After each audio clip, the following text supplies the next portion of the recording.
Student अकॅडमीमध्ये पुन्हा एकदा आपलं स्वागत आहे।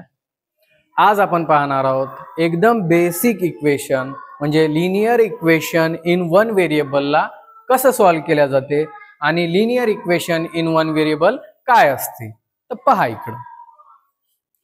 तर पहिल्यांदा मी बेसिक सगळं सांगायलो। लिनियर इक्वेशन्स इन वन व्हेरिएबलचा अर्थ, लिनियरचा अर्थ व्हेरिएबलचा पॉवर एक असतो। व्हेरिएबलचा पॉवर काय असतो? एक। आता फॉर एक्झाम्पल बघा, x + 2 = 5।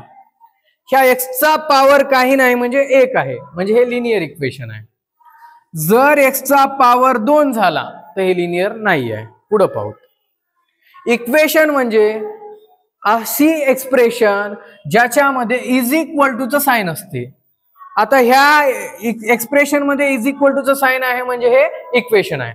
मी जर नुसतं असं लिहिलं असतं 2 तर ह्याच्यामध्ये = चं साइन नाही आहे, तर हे नुसतं एक्सप्रेशन झालं, इक्वेशन नाही।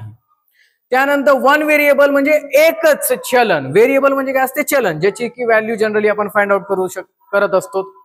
स्मॉल लेटरनं दाखवल्या जाते याला ABCDMN असं। म्हणजे पूर्ण अर्थ सांगायलो मी, इक्वेशन म्हणजे = चं साइन असते, व्हेरिएबल म्हणजे चलन आहे ज्याची व्हॅल्यू आपण फाइंड आउट करत असता, आणि त्याचा जर पॉवर एकच असेल तर त्याला आपण काय म्हणता? लिनियर। म्हणजे पूर्ण नाव झालं linear equations in one variable. मग ह्याला सॉल्व करायचं असेल तर पूर्ण व्हेरिएबल्स, जेवढे बी व्हेरिएबल्सचे टर्म्स असतील तेवढे सगळे एका साइडला आणायचं असते। आता ह्या इक्वेशनला आपण सॉल्व करताना पहा,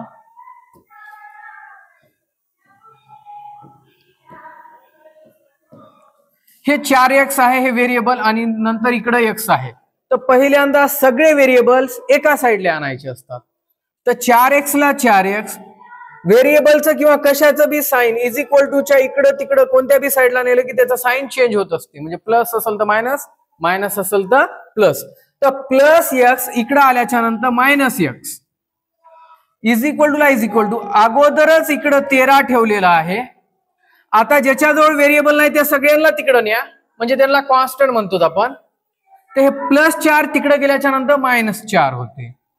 तर 4x मधून 3x अगोदरच पाहिलेला आहे बघा आपण। साइन वेगवेगळं असेल की वजाबाकी होते। 4x चं काही नाही म्हणजे साइन प्लस असते आणि x चं मायनस। साइन वेगवेगळं असेल तर वजाबाकी करा।